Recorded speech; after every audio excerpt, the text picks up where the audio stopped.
आगामी 21 जून से सभी देशवासियों को लगेगी मुफ्त वैक्सीन। इस टीकाकरण अभियान के लिए केंद्र ने जारी किए नए निर्देश।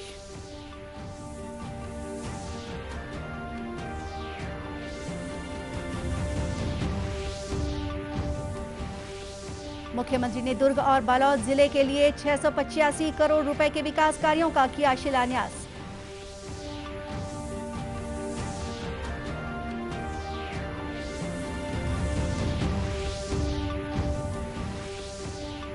कांकेर जिले के साल्हे गांव में जंगली हाथियों से ग्रामीणों में दहशत, कच्चे मकानों को पहुंचाया नुकसान।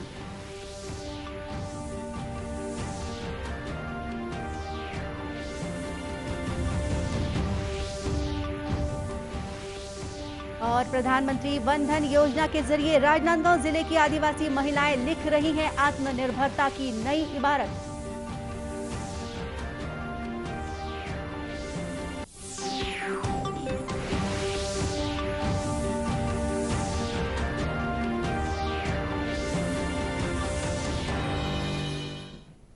नमस्कार, आप देख रहे हैं दूरदर्शन समाचार। मैं हूं गोपा सान्याल। अब समाचार विस्तार से। केंद्र सरकार ने कोरोना से बचाव के लिए सभी देशवासियों को मुफ्त वैक्सीन लगाने की घोषणा की है। आगामी 21 जून से यह टीकाकरण अभियान शुरू किया जाएगा। इसके लिए केंद्र सरकार ने नए दिशा निर्देश जारी कर दिए हैं। इसके तहत केंद्र द्वारा राज्यों को दी जाने वाली वैक्सीन में से प्राथमिकता के आधार पर सबसे पहले स्वास्थ्य कर्मियों और पहली पंक्ति के कार्यकर्ताओं को टीके लगाए जाएंगे। इसके बाद 45 साल से अधिक उम्र के लोगों को पहली और दूसरी डोज लगाई जाएगी। तीसरे क्रम में 18 साल से अधिक उम्र के लोगों को वैक्सीन दी जाएगी। 18 साल से अधिक उम्र के लोगों में वर्गीकरण करने का अधिकार राज्यों को दिया गया है। नए निर्देशों के अनुसार सभी राज्यों को जनसंख्या और कोरोना मरीजों के संख्या के आधार पर वैक्सीन उपलब्ध कराई जाएगी।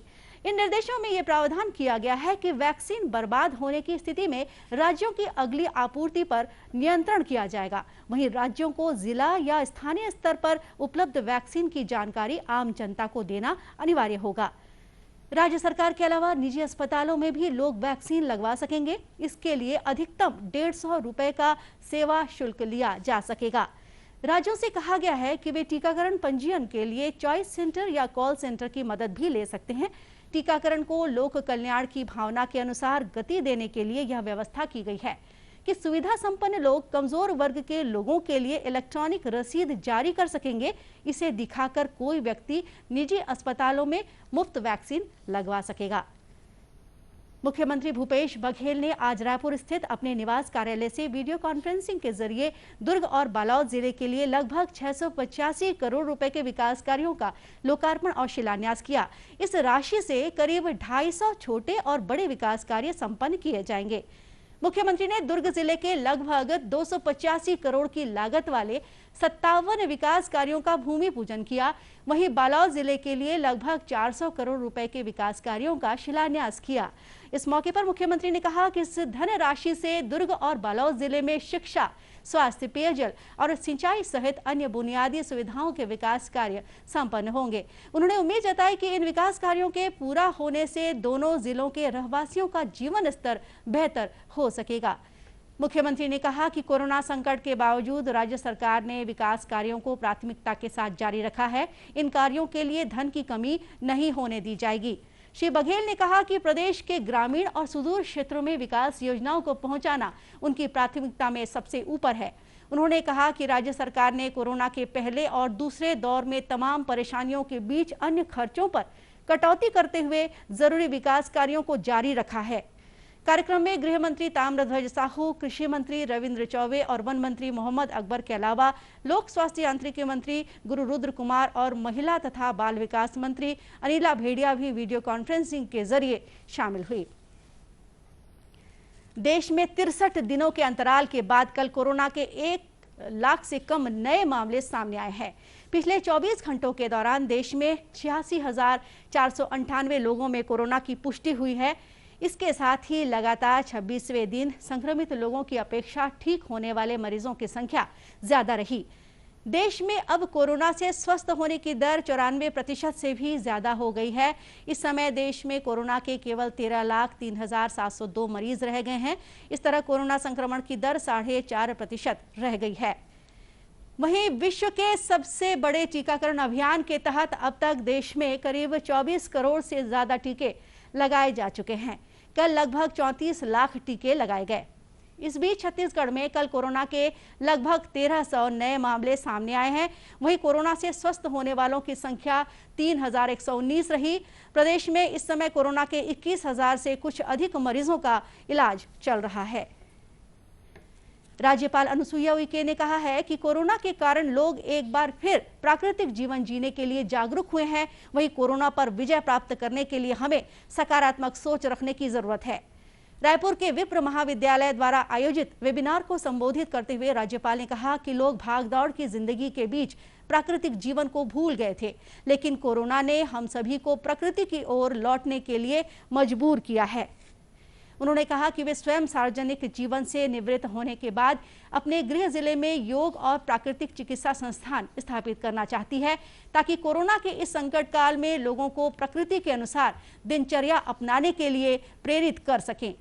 उन्होंने कहा कि कोरोना की पहली और दूसरी लहर के दौरान जिन मरीजों ने योग और प्राकृतिक दिनचर्या को अपनाया वे जल्द ठीक हुए।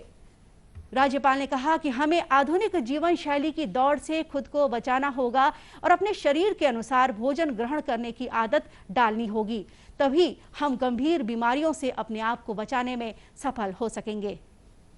इस वेबिनार को पंडित रविशंकर विश्वविद्यालय के कुलपति डॉक्टर केसरी लाल वर्मा ने भी संबोधित किया।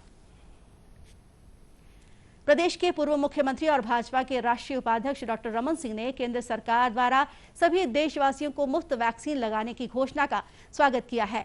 डॉक्टर रमन सिंह ने प्रधानमंत्री नरेंद्र मोदी को धन्यवाद देते हुए कहा कि केंद्र सरकार ने देश के 130 करोड़ लोगों को मुफ्त वैक्सीन के साथ ही करीब 80 करोड़ लोगों को नवंबर महीने तक मुफ्त अनाज देने का फैसला किया है। डॉक्टर सिंह ने कहा कि केंद्र सरकार की ये दोनों फैसले आम लोगों को राहत देने वाले कदम हैं। प्रधानमंत्री जी को धन्यवाद कि उन्होंने जो सोमवार को घोषणा की है, दिवाली तक 80 करोड़ लोगों को मुफ्त राशन की योजना और हर देशवासी को लगेगा कोरोना का मुफ्त टीका। माननीय प्रधानमंत्री जी ने सोमवार को देश के लिए अपने संबोधन में कहा कि केंद्र कुल वैक्सीन उत्पादन का 75% निर्माताओं से खरीदेगा और इसे राज्य सरकार को मुफ्त में देगा। इसके अलावा केंद्र सरकार राज्य के लिए टीकाकरण से जुड़े हुए 25% का काम की जिम्मेदारी भी लेगी। पीएम नरेंद्र मोदी जी ने कहा यह व्यवस्था 2 हफ्ते में लागू कर दी जाएगी। इन 2 हफ्तों में केंद्र और राज्य सरकार मिलकर नई गाइडलाइन के मुताबिक जरूरी तैयारी करेंगे। यानी आने वाले समय में 18 साल से लेकर 44 साल तक के उम्र के जितने नवयुवक पूरे इस देश में हैं, उन सब का टीकाकरण की जवाबदारी माननीय प्रधानमंत्री जी ने कहा है कि केंद्र सरकार इसकी जवाबदारी लेती है। डॉक्टर सिंह ने कहा कि केंद्र सरकार द्वारा टीकाकरण अभियान को अपने हाथ में लेने से अब इसमें विभिन्न स्तरों पर होने वाली देरी को भी रोका जा सकेगा। कांकेर जिले के साल्हे गांव में जंगली हाथियों के कारण स्थानीय ग्रामीण दहशत में है। यहां 22 हाथियों का दल पिछले कुछ दिनों से वनग्राम की बस्तियों में भी विचरण कर रहा है। वन विभाग के स्थानीय कर्मचारी लगातार हाथियों को जंगल की ओर खदेड़ने में जुटे हुए हैं। भानु प्रतापपुर क्षेत्र के वन मंडल अधिकारी मनीष कश्यप ने बताया कि समय ज्यादातर हाथी ईरा गांव और चिचगांव के बीच विचरण कर रहे हैं। इन हाथियों ने कुछ कच्चे मकानों को नुकसान भी पहुंचाया है। अभी जो है फिलहाल वो भानु प्रतापपुर से काफ़ी नज़दीक में आ गए हैं, करीबन 2 किलोमीटर 3 किलोमीटर के डिस्टेंस पे हैं। और कुछ गांव है चिचगांव आमापारा वगैरह करके, ये जो है अपने भानु प्रतापपुर और कांकेर वन मंडल के बॉर्डर पे है, तो वहाँ तक आ गए हैं हाथी जो है।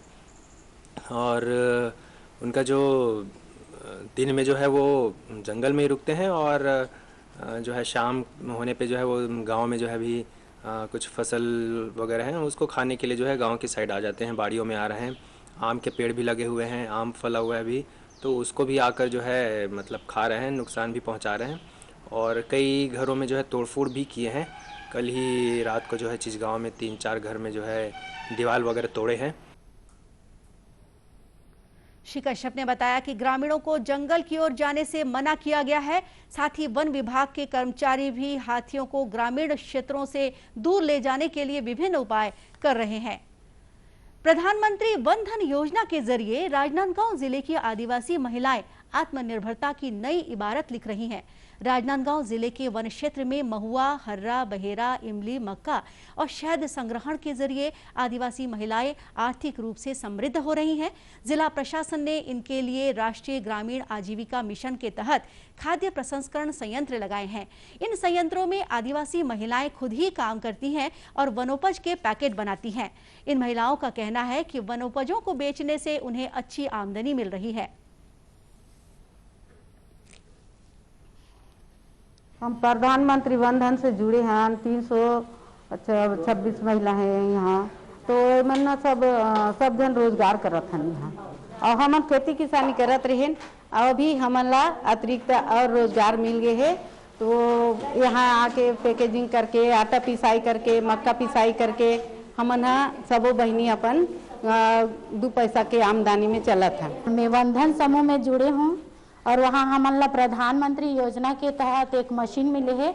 वहाँ हमन पैकेजिंग करथन आटा और मक्का के, और बाजार में मार्केट में भी बेचथन और ओकर आमदनी भी मिलते। एक वजह से हमार महिला मन ला, दीदी मन ला भी रोजगार मिले है, अच्छा से कमाते और पैसा मिलते सर रोजी।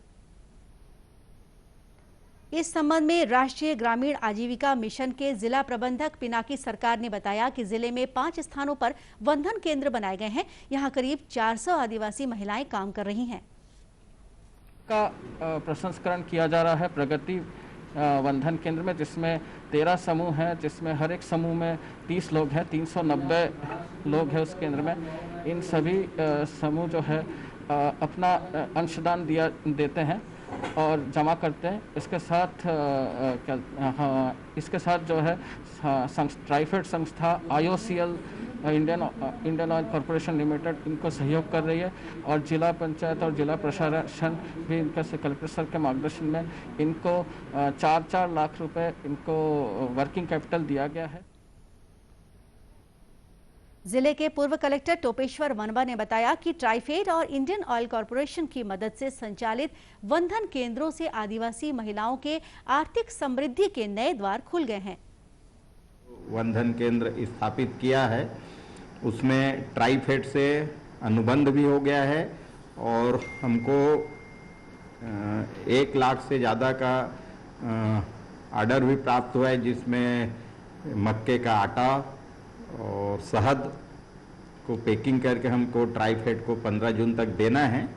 और फिर चूँकि ट्राइफेड से अनुबंध हो चुका है, गुणवत्ता और सब चीज़ से ट्राइफेड को पसंद आ गया है, तो इससे निश्चित ही महिलाओं को नियमित रूप से रोजगार मिलेगा।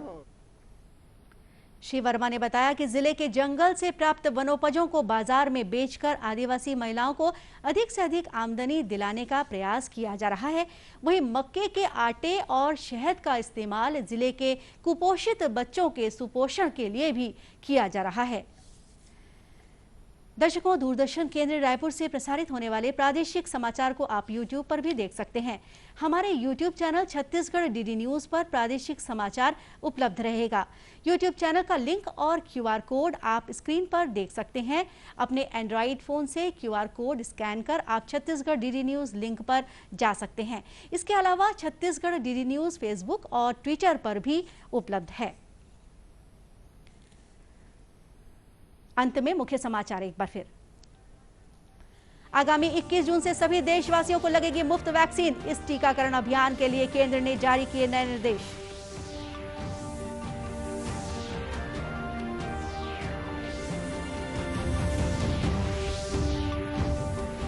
मुख्यमंत्री ने दुर्ग और बालोद जिले के लिए 685 करोड़ रुपए के विकास कार्यों का किया शिलान्यास।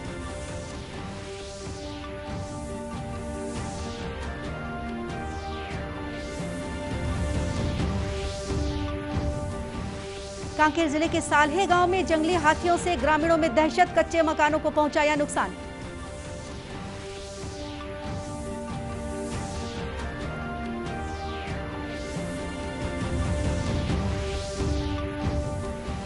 और प्रधानमंत्री वन धन योजना के जरिए राजनांदगांव जिले की आदिवासी महिलाएं लिख रही हैं आत्मनिर्भरता की नई इबारत। दर्शकों, कोरोना से बचाव के लिए मास्क और सैनिटाइजर के साथ ही सोशल डिस्टेंसिंग का भी पालन करें। कोरोना को हराना है, मास्क जरूर लगाना है। और इसी के साथ ये समाचार बुलेटिन यही समाप्त हुआ। नमस्कार।